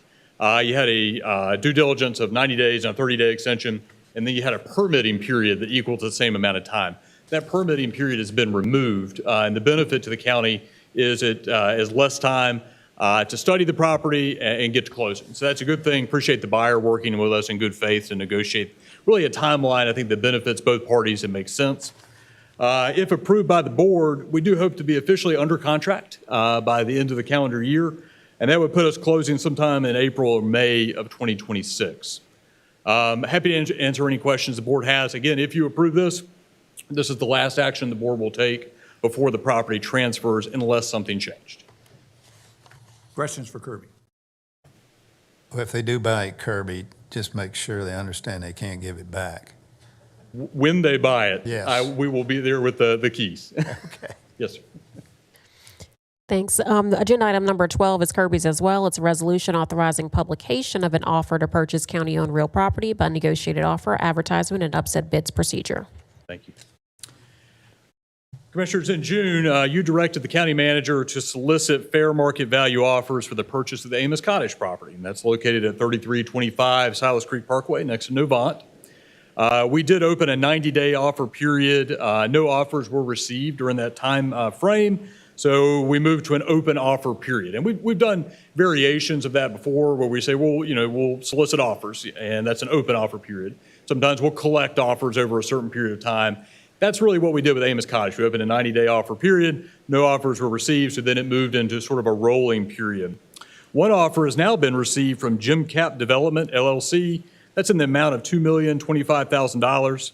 As background on them, Jim Cap is a local developer that specializes in commercial real estate development across a variety of asset classes. One of their target markets is constructing and leasing medical office space. And they have experience working with a variety of stakeholders in the medical office world, like Atrium, Novant, Cone, and UNC Health. With respect to Amos Cottage, Jim Cap is proposing to acquire the property, demolish the existing facility, and construct a new medical office building that will then be leased to relevant providers. According to Jim Cap, the existing facility is not usable for modern medical space due to a lack of parking, no plumbing and exam rooms, and inefficient floor plan and some other issues. We did tour the facility with Jim Cap and a local contractor to discuss these issues, and they do appear to be valid concerns. I'll say I feel like they were working in good faith and were transparent with us and what their concerns were. The Amos Cottage property really served a unique and specialized purpose over the past 50 years, but due to its concrete block construction, foundation issues, and other factors, it is difficult and expensive to reuse and repurpose. The estimated land value on the tax card is $912,000. And so you have a $2 million offer, essentially. You got a land value about almost $1 million. And again, that's generated by the tax department. They don't spend a ton of time valuing non-taxable property. So I'll just kind of put that out there. That's always a disclaimer we put with county property. I'll say that we do recommend advertising this offer for upset bids. So that's taking the first step in that sale process, putting it out for upset bids. The buyer is prepared to place their 5% deposit with the clerk to the board if that looks favorable and the board wants to proceed on Thursday. So I'm happy to answer any questions that the board may have. I know it's been a while since we talked about Amos Cottage, but again, happy to answer that if the board has questions. Did I understand you to say that the potential buyer might have some kind of concern about the property? I think there's a variety of concerns, yes, sir. So I think for modern medical office space, you have to have certain things. Adequate parking, which is really a ratio, expressed as a ratio of a parking space to square footage. You have to have exam rooms with adequate plumbing in them. Amos Cottage was really operated as a group home in a lot of ways, not necessarily a medical office space. And so I think if you're going to develop medical office space, you have to have certain things to receive your licensure, to receive your certifications, and to be usable. I think that the facility, and Atrium had expressed this to us, has had some foundation issues, which have had to be shorn up. The extent to usability of part of that facility would be called into question. It's also been, I think, been expanded over time. And so whenever you have that concrete block construction, you can't really change that. Or you certainly can't change it easily. And so you wouldn't expect to find, for instance, a gymnasium in modern medical office spaces where you have that at Amos Cottage. And again, that was just a specialized, unique thing that it had that made it Amos Cottage over the years. I think it makes it difficult to repurpose into what you might expect to see next to a hospital right now. Okay. Also has a swimming pool, interestingly. You mentioned Atrium, but given its location, the obvious tenant might appear to be Novant. Atrium, I mentioned that in the context of the leasehold. And so Atrium leased it. Atrium was Amos Cottage by the end of the lease. And so, they were responsible for maintaining the facility. That was one of the things that they told us, as we're leaving. Sometimes you never know what you're going to get when you step out of these long-term nominal leases. I've seen really good ones. I've seen some really bad ones. This was on the better side. I think they did a good job of maintaining the property. And they said, here's an issue we're having. We worked with Novant during the offer period to solicit an offer, because you're right. I mean, it's right next to Novant. Novant surrounds it, except for the funeral home on the backside. They were not interested in making an offer during that offer period. Perhaps they're interested down the road in leasing something there, but they're not interested in being the owner and developer there. It doesn't sound like. Any additional questions for Kirby? All right. Just out of curiosity, it doesn't have an outlet connection to the funeral home, does it? No, sir. There's a really, really cool playground with a tree house, and it slopes steep downhill. Right. So, I mean, it has a South Creek Parkway address, but it's not really. Huh? That's right. We actually don't have road frontage there. Yes, sir. Thank you. Yes, sir. Agenda item number 13 is Kirby's as well. It's a resolution authorizing the county manager to solicit fair market value offers to purchase county-owned real property. Thank you. Commissioners, this resolution directs the county manager to solicit fair market value offers for the Tanglewood Business Park property and directs her to dissolve the restrictive covenants that were placed on the property in 2018. Just to briefly recap our past discussions, the lots within the Tanglewood Business Park are currently for sale and are periodically submitted by Greater Winston-Salem, Inc. as potential sites for limited light industrial development, really depending on what the proposal is. Our general approach, as I understand it, has been to market the property as separate lots that can be developed in accordance with the limited light industrial uses placed on the property in 2018. So in that scenario, the county essentially supervises the development of the property, and the restricted covenants then control how the subsequent owners interact with one another, maintain their property, et cetera. While there has been intermittent interest in these sites from commercial developers, that has not really translated into any offers since the Beaufort deal that I'm aware of. I think there's been things to talk about. I don't think there's been a concrete offer for purchase, but I could be wrong on that. Based on recent discussions with the board, staff have reevaluated the property and tried to think of ways to make it more attractive to potential developers. And as the board knows, again, the property is zoned a mix of residential and general industrial. Those are the original zoning classifications that were on the property when the county took title. From what we've heard, it sounds like the board desires to sell the whole property and is open to a variety of uses.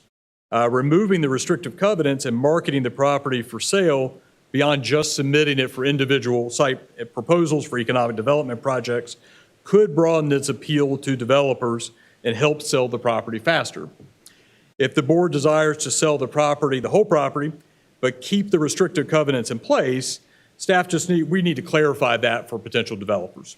There's, I think, the legality of that, and if somebody were to buy the whole property, could they have the ability to remove those restrictive covenants on their own? It's probably a question for the county attorney. I think the answer to that is yes. But it's helpful to understand too if the board is open to non-commercial uses, as I think the property will garner attention from residential developers that we've actually already started to hear from. Since the property is currently for sale, we do suggest entering into an offer period. And if you approve, we can bring you offers as they are received. So in other words, you don't open it for a certain period of time and collect offers. Enter into an open offer period. As folks make you offers, we can bring those to you. If you want to keep the restrictive covenants in place, that's of course the board's prerogative. You may receive offers that don't comply with those covenants.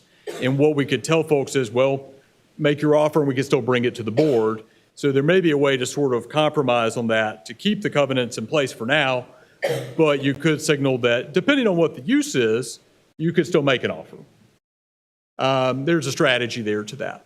So I'm certainly happy to discuss that. In your discretion, I will say, you make the decision on whether to advertise an offer for upset bid.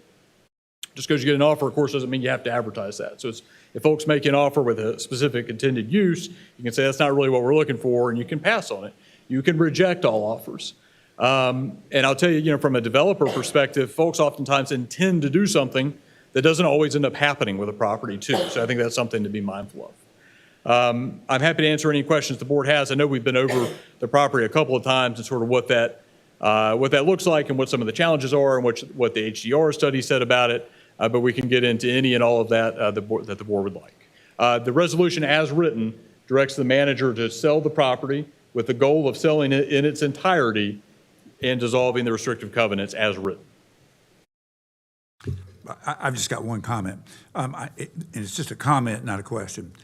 Actually, just looking, and I've had several conversations with others in the community, and I actually think I would be really interested in simply, I think on Thursday, I would make a motion that we table this at least until our first meeting in January, which, as I recall, I think is January 15th, the actual meeting. And then, and it could be some other discussions in there, but I'm just probably not ready to do anything now. I'm not. And hopefully we could table that until then. And I'll make that motion on Thursday. I have a comment too, and it'll still stand for Thursday or whenever, with whatever happens. I'm just going to wait and see what occurs. And one of the things I'm pretty certain of is that if the county does decide to sell it in the end, then the floor money on it would be all that we have invested in it. And that includes all the $5 million or whatever it is that we have invested in that larger sewer, that pumping station, and I think the line was bigger too, whether we ended up putting money into that part of it, I'm not sure, but nevertheless, at least all what the county paid for those years ago, those dollars today would be increased right much. Plus that $5 million. I don't intend to give that $5 million away to anybody. And so as far as, I just wait and see what happens, but now keep in mind, this property to me, if I ever just difference all about it than the part of the old county farm property. But this property, if it were not sold, I think it is in a state that would not cause the county any kind of maintenance money. Basically, still all woodland was timbered off, 7, 8 years ago? And so I don't think it's in the state would cost any money. So I don't. But I'll just wait and see, but I just put that out there because it could be some that thinks that, well, there were different thoughts that the thought at the time was, and I don't have to remind everybody that the pumping station would be annexed at some time. Maybe it was thought then sooner than later, but I never really thought the idea was the best one, but I went along with it anyway. At the time, it appeared to me different than what it does now, but so that's where I am on that. I just wait and see what happens, but I just wanted to let everybody know my opinion on the what the floor price could. I'm not saying that those dollars that we got invested in it, that I would sell it for that, because a real estate person, whatever money they got into something, they don't sell it for that price, do they? Real estate people do a lot of interesting things. I don't. Well, I wanted you to answer the question because people pay more attention to you than me. No, I doubt that. So, all right. I do want to make two quick points because I received a couple calls from Councilwoman Barsons from Clemens. She and another councilman has been appointed, that's my understanding, by the village to represent this particular issue. And so I told her I would disclose the conversation to the commissioners. And just for the record, Village of Clemens is asking for one of two things: either one, to keep the restrictive covenants in place, or two, to annex the property into the Village of Clemens. So I just wanted to be open to what that conversation was. I thought there was a moratorium on annexation. State, am I right or wrong on that?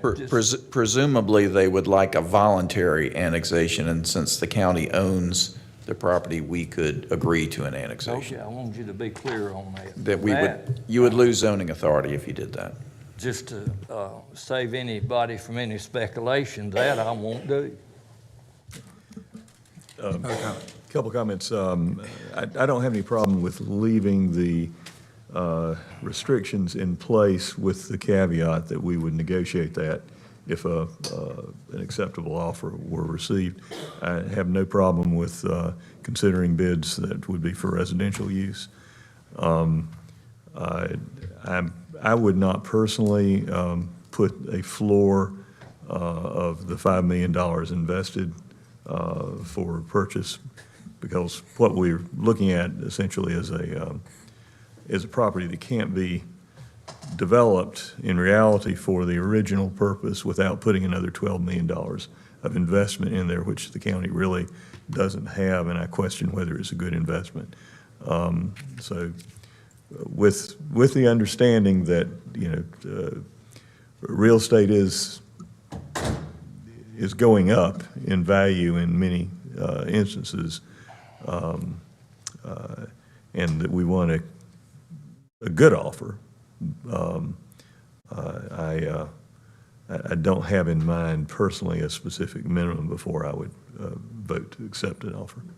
Commissioner Bisley, I'm gonna have to do some awful serious thinking to come up with something you would agree with. Well, it happens. It happens.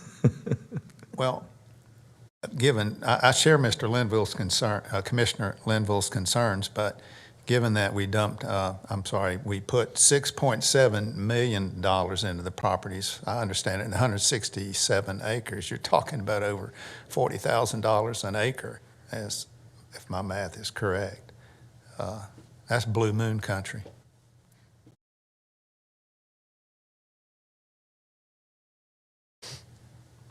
Okay. Any other comments or questions? All right. Thanks. Thank you. Agenda item number 14 is a resolution authorizing execution of an amendment to the lease agreement between Forsyth County and the City of Winston-Salem for county-owned real property located at 651 Highland Avenue. Emily Mundy, our property manager, will brief this item. Good afternoon. This item is for approval of an amendment to the lease agreement between Forsyth County and the City of Winston-Salem for the lease of space at the Annex 2 building. The premises is being used solely for the purpose of providing temporary overflow shelter for unhoused individuals seeking overnight shelter services. Since the execution of the lease agreement, the City of Winston-Salem and its partner agency, City with Dwellings, have requested to amend the lease to allow for providing shelter services in daytime hours during inclement weather events only. This ensures consistent service offerings across all shelter locations operated by the City of Winston-Salem and its partner agency. And inclement weather events are defined as weather events necessitating closure of the Winston-Salem Transit Authority bus operations and closure of the Forsyth County Public Library facilities. If these entities were to close during an inclement weather event, the Annex 2 shelter space would be available for unhoused individuals to seek shelter under the amended terms. And I'm happy to answer any questions. Any questions? All right, Thank you. Agenda item number 15 is a resolution approving all previous land purchased by the Winston-Salem Forsyth County Board of Education to be used for the future Ashley Elementary School site. Lee Plunkett, our Deputy CFO, will brief this item. Good afternoon, Commissioners. The resolution for your consideration today is to approve a request from the Board of Education. This request is to approve all of the purchased properties for the new Ashley Elementary School that were not officially approved by the Board of County Commissioners as required by state statutes. County Attorney Watkins gave a presentation during the briefing on November 3rd that outlined that statutory requirement around land purchases for schools and then some outstanding questions that we had looking through the list of those properties. The schools answered any outstanding questions and provided a detailed list of those 29 properties that still need your approval. The list is in the resolution you are considering and provided by the schools in Exhibit A in your documentation. The school's resolution in your documentation is a draft. It was originally planned to be approved by the Board of Education last Tuesday, but their meeting was postponed due to the tragic event at North Forsyth. The resolution is on their consent agenda for tomorrow evening. So we will update that documentation once we receive that signed resolution from the schools, hopefully approved tomorrow. I'd be happy to answer any questions that you may have, and I also have Darrell Walker here. He can answer your questions as well. Any questions? We're good. Agenda items 16 through 27 are appointments, and so you should have those applications to review. Agenda items 28 and 29 are refunds by the tax assessor and collector. 28 is in the amount of $11,752.64, and 29 is in the amount of $413,987.17. And then 30 through 32 are our reports. 30 is the October Human Resources Report. 31 is the October Contribution-Based Benefit CAP report, and 32 is the November financial report. I do have one added item that is in front of you, and it is a second amendment to the agreement between Forsyth County and Keefe Commissary Network. Stephen Yantz from the Sheriff's Office is here to brief this.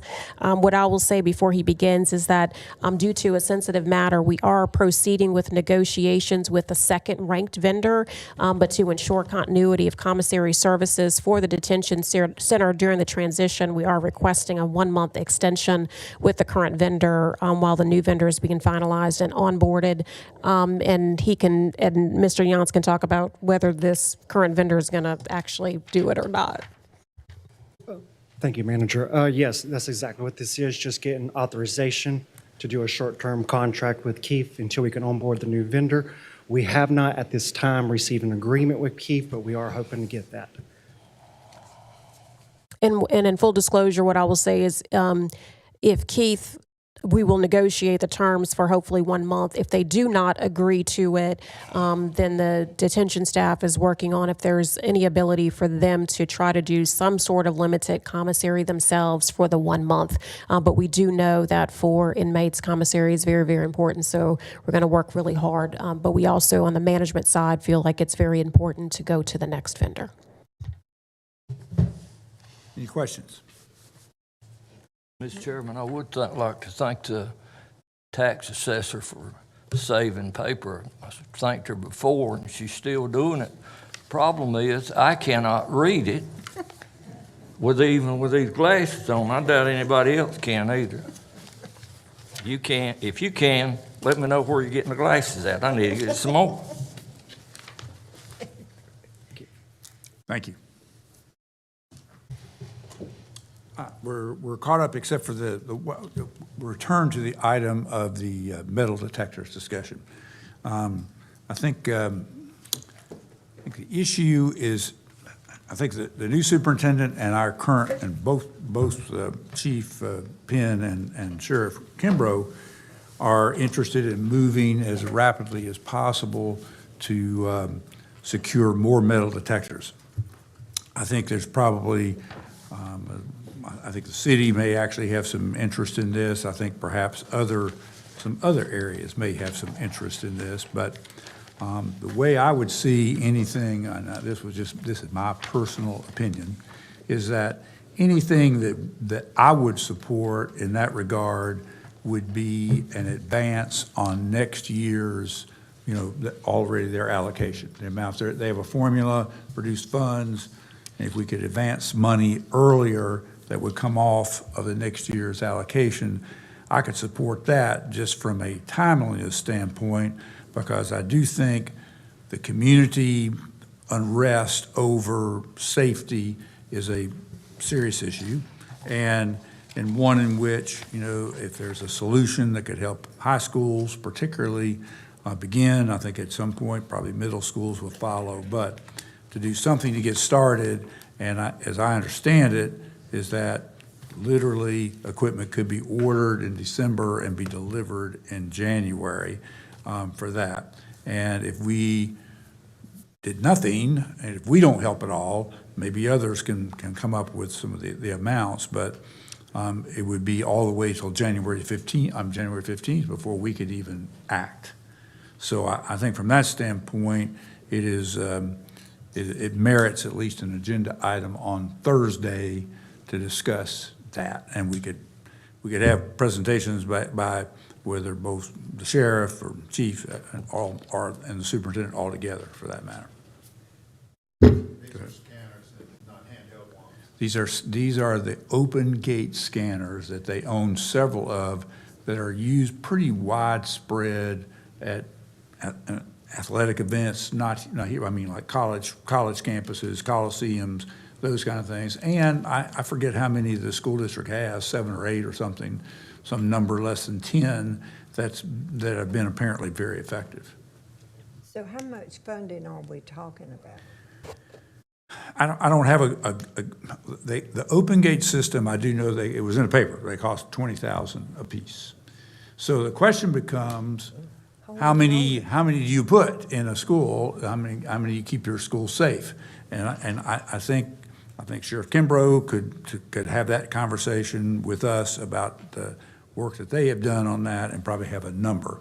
But it's certainly more than one a school, without a doubt, to do that. It's going to be multiple per school in order to deal with traffic coming in from people who drive and or dropped off versus bus traffic versus, some other kind of things. I think that's going to be, that's going to be an important decision, and the school district needs to be very involved in that too. But I'm just talking about identifying potential resources that could help move this forward so that we could end up with some open gate systems available in January. And it doesn't have to all be us, but what we could do. And that could be, I think the discussion I mentioned before we started this, that our county manager is having a discussion with Superintendent Phipps on Wednesday. So we would have the benefit of that conversation, and we could have anyone here that you would like to have here, see if they could get somebody to come. I'm interested in having the presentation on what they are recommending and what the analysis is. Why are they making that recommendation? I had originally assumed they were talking about having one set of the open gate per school, and I was thinking that they were talking about the high schools and the middle schools. If in fact they are proposing to purchase multiple open gate sets per school covered, I need to hear the rationale for why that's an urgent priority. I agree. I can't answer that. And So Daryl Walker, who's in the audience, texted me while we were in here, and you're welcome to come up, Daryl, not to put you on the spot. But what he indicated is that for all middle and high schools to complete it requires 86 sets. That's $1.8 million. To finish up the high schools, it's $970,000. I would be remiss if I did not remind the board that any funds that we utilize would come from our fund balance. And so even if they repaid us next year, that would be a hit to our fund balance. And we did tell the bond rating agencies that we would not use our fund balance for these purposes. So I say that certainly it is a board decision, but I just want to make sure that we are clear on what we have already disclosed to those parties. I've also not heard from the school superintendent yet. I am meeting with him on Wednesday. As you are aware, they currently owe us for the Article 46 reconciliation of about $400,000. Their interim CFO asked us if they want us to cut them a check, which tells me they have $400,000 to give, which I was actually surprised by. And through their budgeting, they said they were going to free up some dollars. And so for me, I really would like to hear from the schools first on what their budget finance update is, what's that outlook, those types of things. But Daryl can certainly speak to if they're talking about one per school or multiple per school. Yeah, and so just a general conversation I had with our security folks. I think what they're trying to do is to outfit middle schools, high schools. And say you take a campus like East Forsyth or West, where you have all these multiple entry points. I think it was around 47 sets to do all the high schools. And you're right, it's around 20, it's actually about $20,500. That's a couple years old, I guess, probably a little bit more. But I think the total number was about $1.8 million to do middle schools and high schools based upon what their request was. I don't know if that covers every door, every entry point, to your point about a plan, but I do think it meets the plan that they have in mind in talking with law enforcement, especially with the multiple. Middle school is not a bigger deal because you got mainly one way in, one way out. It's the bigger the high schools where you have the issues of multiple entry points. I will say that I don't want to ever haggle over a budget relative to a life, and especially a life of a student in our schools. But what I am looking for is the commitment from the Winston-Salem Forsyth County Board of Education and our Sheriff's Department that there is a commitment to have those scanners in use and use every day and not randomly. And I say that because I've witnessed myself when I enter into some of the schools where those scanners are just sitting to the side. And I remember at a time where you guys came in and asked us for the scanners, and to see them just sitting was disheartening. It made me really sad. So if you can convey that to them, we're just not talking it. We're going to walk it like we talk it, right? Yeah. And that's what I need to see. And I think these open gates take a lot less manpower than the ones they had previously, which is another selling point for that unit. Because you can move multiple people through at a time. And so I think, but I agree. I think there was a lot of discussion about that early on, about every day, and then I think then it got into a random conversation, and that's a decision that, yes, I agree, needs to be made. And I would just say be prepared for a sort of a discussion of what is the urgent need in terms of the numbers of the new facilities, as opposed to a take it or leave it, yes or no. And let's have an urgent but meaningful discussion of what we need to do that will help, and when we need to do it. And what risk persists even even with the addition of scanners? I mean, I can sit here and probably think of 2 or 3 ways to get around a situation where you have one at every door entrance to the school that would still get contraband weapons on the campus into the buildings, particularly with the sprawling nature of facilities. I mean, let's make meaningful, contributions to the level of security for our students. Agree. So clarification, is this a discussion item for Thursday? Do you want us to prepare some sort of resolution? Well, I think it could be a discussion with maybe action possible, depending on how, I explained what I would support. I would support in advance. I realize it comes out of fund balance, but I'm with Commissioner McDaniel on this issue that I think we are talking about safety issues, and we are talking about lots of issues about just overall feelings of safety, security, and some of those are based on perceptions. And these are things that are very important because it really involves sort of people willing to send their children to public schools and to be supportive. And I think a strong support community response is valuable. And it's hard to quantify that. It's hard to put a measure on that. But I am interested in not spending new money, but to advance money for next year. And I have reached out to Davidson County because I know they were just in the news about applying for lottery funds for Open Gate. Kyle Wolf, our budget director, has been texting me and confirmed they use the repair and renovation lottery funds, which we do receive. Those funds right now, though, for the schools are potentially allocated for some construction projects. And so, again, I would love to have a conversation with the superintendent because I think some of it is prioritizing some things within their existing budget. And so I think that just needs to be part of the discussion before we move forward. Yeah, well, that's why I would only be willing to advance money because it is up to the school board to prioritize their spending. We already know some different priorities have been in play. And at the time the original Open Gates were purchased, there's been a lot of time since then where different priorities could have made a difference there that the school district and school board had control over.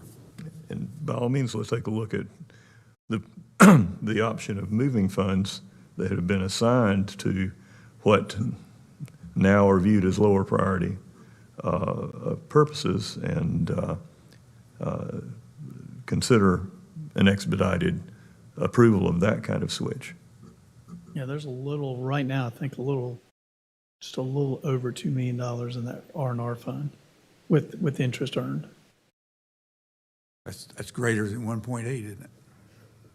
A little bit. Yeah. Good. Well, we'll have a follow-up discussion on Friday as an agenda item. Let's see. All right. Is that it? Are we done for today? All right. We have a reception for all of our volunteer commissions and committee members at 5:30. Thank you. Good.